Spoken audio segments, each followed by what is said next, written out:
Hey everybody, welcome back to World History with Mr. Finn. Today we are continuing our saga of the First Triumvirate, Second Triumvirate. If you remember last time, Caesar had been assassinated. The people had loved what Caesar was doing because he was doing it for them. The senators who had assassinated Caesar thought that they would be heroes, Brutus and Cassius leading the way, as we said. But they misread the entire situation. The people had come to love Caesar. They felt that he was working for them or trying to help them. And the senators had done something that hurt them because the senators were the rich, small group of families that were in charge, and they were just protecting their own power. So the people really turned on Brutus and Cassius. They run.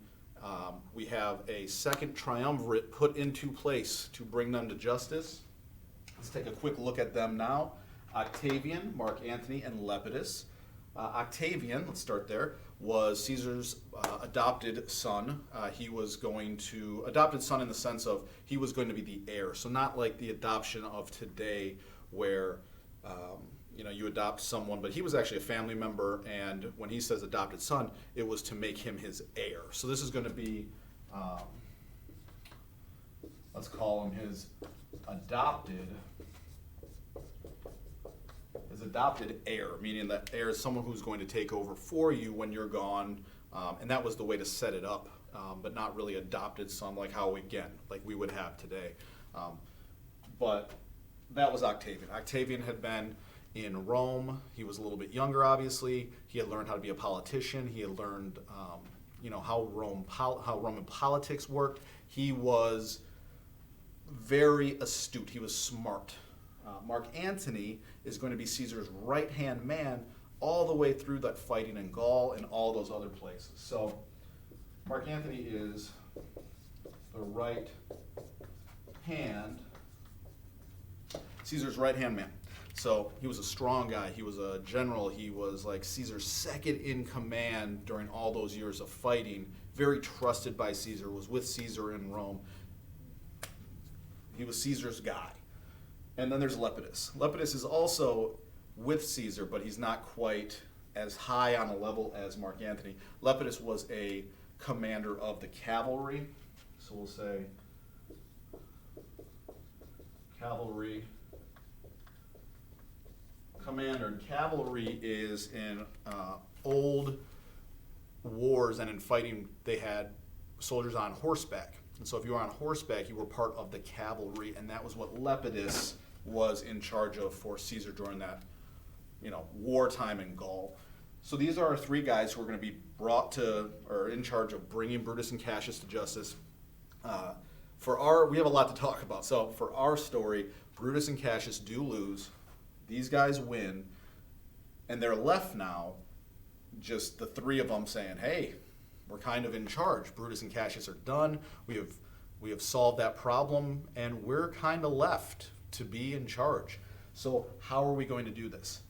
Well, first, Lepidus. Lepidus says, this is not for me. You were Caesar's right-hand man. You were his adopted, son to be his heir.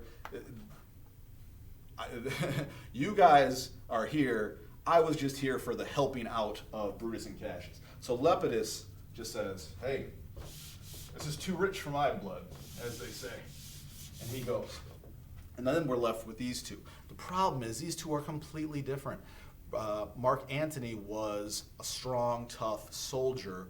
He wasn't a politician. And Octavian was the very smart, political, intelligent person that had been in Rome and knew how Roman politics worked. So they did not get along at all. So they even had to eventually split the Roman Empire and just decide to govern half and half. Now, Octavian is going to be in the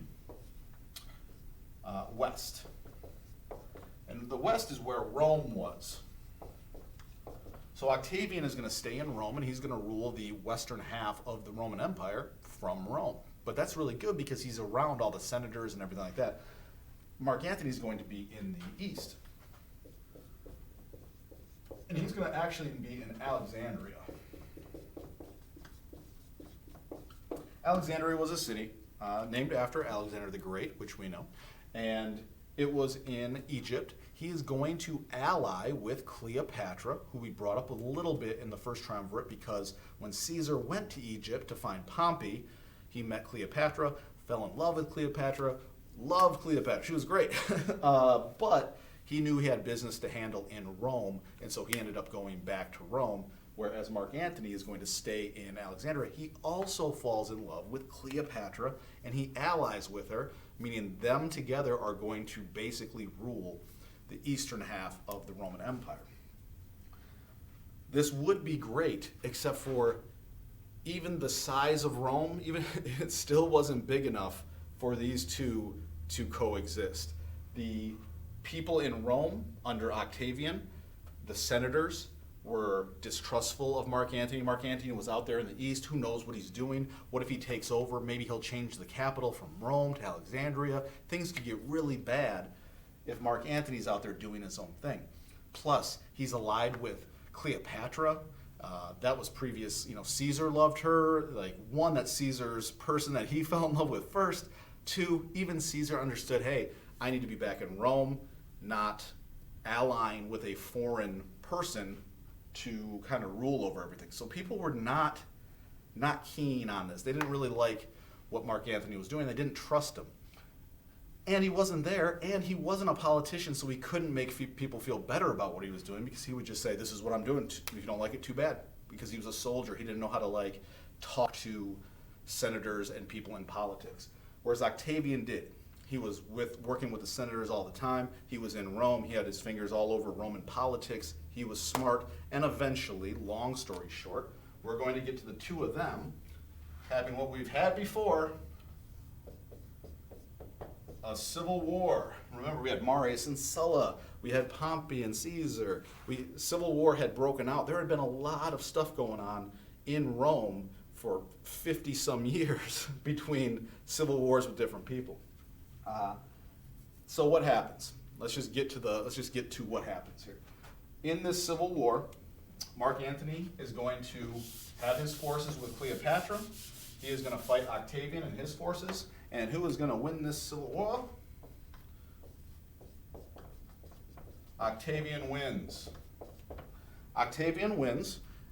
And on top of that, just to wrap it up, Mark Antony is going to have an unhappy face, because he is going to commit suicide. Cleopatra is going to follow Mark Antony, and he is going to commit suicide. Not the same way. Cleopatra has poisonous snakes that she actually has them, put venom into her, and she is going to take her own life. So Mark Antony and Cleopatra are gone, which now let's get to the important part of this. Mark Antony's gone. Octavian wins. Here's the important part. We've had Pompey and Crassus and Caesar. We had Lepidus, Mark Antony, and Octavian. We had two triumvirates. Everything was there. Who is left? Octavian. This is the important part. There's one person left. Octavian is one person in control of Rome. So, this is where Octavian is really smart. He's the one person in control. He's the one person left. This could be a dangerous, dangerous place, because the senators are all going to say, whoa, whoa, whoa, you're the one person in charge? I don't know if we like this. This could be like having Caesar all over again. How's he going to operate? He's going to try and take too much power. Yikes. But Octavian says, everything's cool, guys. And this is crazy too, he is only one person, let me add this, at 32 years old. He's only 32 years old when he is the one person in charge. And he says, listen, I'm only 32. I need your help, senators. I want you to still be there. I want to have your advice. I want to work with you. I want you to tell me what you think we should do. And, you can take a big part of this government. I need guidance. I need your help. Which just means the senators are like, okay. This is a little bit different than Caesar. Remember, Caesar tried to put 900 people in the Senate. He was doing everything for the poor people. He was really making the rich senators upset. Octavian, on the other hand, is like, hey, I need you guys. I want you to be a part of this. I need your help. And so they all go, I'm in. I like this. I'm good with this. The second thing Octavian does, because he knows Roman politics, so keeps the Senate is one thing. But the next thing that is really important, and we have this for the president now, we call it the Secret Service, but he increases his personal guard. So again, the president has people today that protect him, that plan out events, know where he's going. They're always on the lookout. They're the guys behind him saying, oh, is anything suspicious? That is the Secret Service. Basically, Octavian does that. He increases his personal guard by thousands, and they are all in charge of making sure he stays safe, because he understands that Roman politics is dangerous. We saw the Gracchus brothers. We saw Marius and Sulla. We've seen all this civil war. So the fact is, he is going to increase his number of people protecting him. He's going to keep the Senate in charge. But in the end, it all comes back to this. He is the one person in control. And he is going to, from this point at 32 years old, just have more and more power. And he is going to become our first emperor of Rome, which we will start to talk about in our next video. But today, go ahead and just turn in your notes for participation and attendance purposes. That is what we will do. We won't look at these individuals because I'll go more into them. And on that note, as long as you get that in today, we're good to go, and I'll see you next class.